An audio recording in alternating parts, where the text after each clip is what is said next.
اگر اللہ نے آپ کو قربانی کرنے کی استطاعت دی ہے لیکن پھر بھی آپ قربانی نہیں کرتے، آئیے جانیے کہ اسلام اس حوالے سے کیا کہتا ہے۔ دیکھیں نبی علیہ السلام نے فرمایا کہ وہ شخص جو قربانی کرنے کی استطاعت طاقت رکھتا ہو، یعنی اس کے بعد حیثیت ہو، اس قدر مال ہو، پھر بھی وہ قربانی نہیں کرتا، فرمایا کہ وہ ہماری عیدگاہ کے قریب بھی مت ہے، یعنی عید الاضحیٰ کی نماز کے قریب بھی نہ آئے۔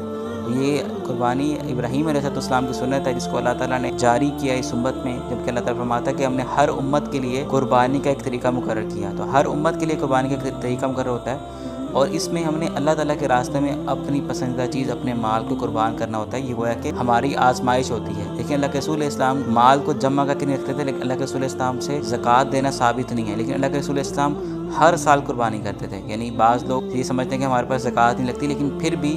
جو قربانی کی استطاعت رکھتے ہیں ان کو چاہیے کہ قربانی کریں، کیونکہ اللہ کے رسول اسلام نے اس سے زکوٰۃ دینا ثابت نہیں، کیونکہ زکوٰۃ کے لیے مال جمع رکھنا شرط ہوتی ہے۔ اللہ کے رسول اسلام مال کو جمع ہی نہیں رکھتے تھے، لیکن اللہ کے رسول اسلام ہر سال قربانی کرتے تھے۔ تو کوشش کریں اگر استطاعت ہے تو لازمی قربانی کریں۔